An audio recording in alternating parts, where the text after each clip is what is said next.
हाय focus, मैं हूं ऋषभ और आज की वीडियो में देखेंगे कि कैसे आप गिटहब पर एक रिपॉजिटरी बनाकर उसमें अपना प्रोजेक्ट अपलोड कर सकते हो और फाइनली उस प्रोजेक्ट को एज अ लिंक आप शेयर कर सकते हो। तो ये वीडियो काफ़ी शॉर्ट और क्विक होगा, तो चलिए इस वीडियो को स्टार्ट करते हैं। तो सबसे पहले हम लोग को गिटहब का अकाउंट बनाना होगा। तो उसके लिए आप गूगल पे आइए और गिटहब सर्च करिए।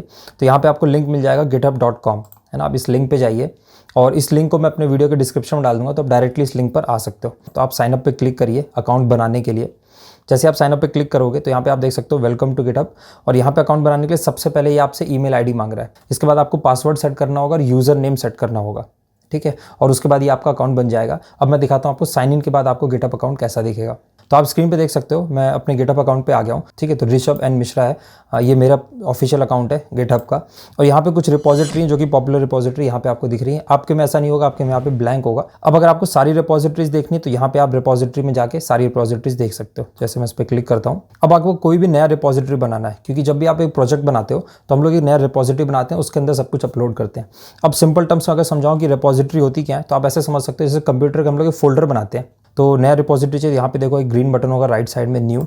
मैं न्यू पे जाऊँगा और यहाँ पे आपको मिलेगा क्रिएट अ न्यू रिपोजिटरी। तो यहाँ पे आपको सबसे पहले रिपोजिटरी का नेम देना होगा, मतलब आप जो फोल्डर बनाना चाहते हो, रिपोजिटरी बनाना चाहते हो, उसका नाम क्या होगा। तो जैसे मैं रिपोजिटरी का नाम देता हूँ, ठीक, आप इसमें कुछ भी नाम दे सकते हो। इसके बाद एक ऑप्शन मिलता है आपको ऐड रीडमी फाइल को ऐड करने का।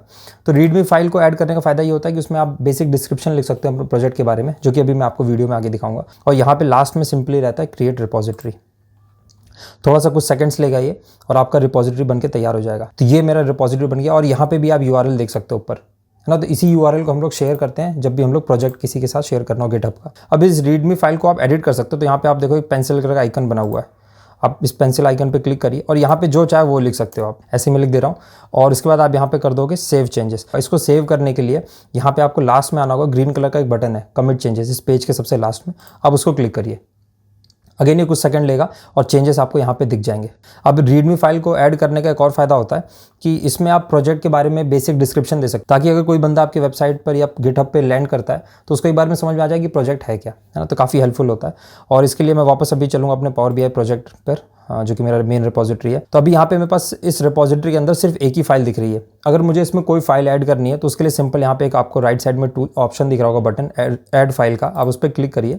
यहाँ पे ऑप्शन अपलोड फाइल्स का, आप इस पर क्लिक करिए और यहाँ पे सिंपली आप करिए चूज़ योर फाइल। अब इसमें आपको फाइल्स चूज़ करने के लिए आपको यहाँ पे जो भी आपका लोकल सिस्टम है वहाँ से आप चूज़ कर सकते हो। तो मैंने जो फाइल स्टोर किया वो डेस्कटॉप पे किया है, तो वहाँ से मैं उठाऊंगा। जैसे कि मेरा CSV फाइल है, मुझे वो चाहिए तो मैं उसको ओपन करूँगा। यहाँ पे आप देख सकते हो टेस्ट डेटा CSV फाइल मेरा लोड हो चुका है। इसी तरीके से अगर मुझे कुछ और फाइल से मतलब अपलोड करनी है, कोई भी फॉर्मेट का हो, चाहे वो SQL का हो या पाइथन की फाइल हो या कोई जिप फाइल हो, कोई टेक्स्ट हो, इमेज हो, कुछ भी हो, वो आप यहाँ पे अपलोड कर सकते हो। यहाँ पे मैंने डाल दिया और इसके बाद आपको हमेशा याद रखिएगा कमिट चेंजेस करना है। तो मैं कमिट चेंजेस कर दूंगा। ये तीनों फाइल अभी आपको मेरे अकाउंट पे दिख जाएगा रिपोजिटरी पे। अब आप देखो मेरे पास 4 फाइल हो गई, एक तो रीडमी पहले से थी और ये 3 जो हम लोगों ने अपलोड करी, ठीक है। तो इस तरीके से आप अपलोड कर सकते हो। अगर किसी भी फाइल को आपको डिलीट करना है, सपोज करो दिवाली सेल्स नहीं चाहिए मुझे, तो आप यहाँ पे आओगे। यहाँ पे आपको राइट साइड में एक ऑप्शन मिलेगा, छोटा सा डिलीट का आइकन बना होगा, आप इस पर क्लिक करिए और अगेन ये आपसे पूछेगा कमिट चेंजेस, है ना। तो अगेन आप कमिट चेंजेस पे जैसे ही क्लिक करोगे फाइनली फाइल आपकी डिलीट हो जाएगी।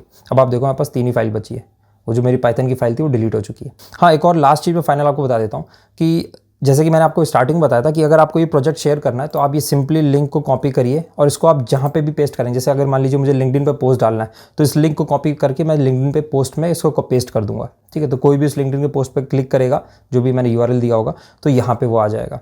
और अगर आपको इसको डिलीट करना है इस रिपोजिटरी को, तो उसके लिए क्या करोगे आप, यहाँ पे आपको सबसे टॉप पे एक कॉर्नर मिलेगा, हेडिंग में एक ऑप्शन मिलेगा सेटिंग्स का, आप सेटिंग्स पे क्लिक करिए और सेटिंग्स में क्लिक करने के बाद सबसे लास्ट में आप जाइए। यहाँ पे एक ऑप्शन मिलता है आपको डिलीट दिस रिपोजिटरी, है ना, ये लिखा हुआ, आप इस पर क्लिक करिए। इस पर क्लिक करने के बाद ये आपको बताएगा कि भैया सही में डिलीट करना है इसको, आप बोलिए येस और लास्ट में एक पासवर्ड डालना होगा और ये आपकी रिपोजिटरी डिलीट हो जाएगी। इस वीडियो को मैंने काफ़ी शॉर्ट बनाया है और काफ़ी लिमिटेड चीज़ें आपको बताई है जो कि एक रिपोजिटरी बनाने में और एक प्रोजेक्ट अपलोड करने में आपको लगेंगी। तो आई होप आपको इस वीडियो से कुछ सीखने को मिला। तो मिलते हैं आपसे नेक्स्ट वीडियो में, तब तक के लिए बाय बाय।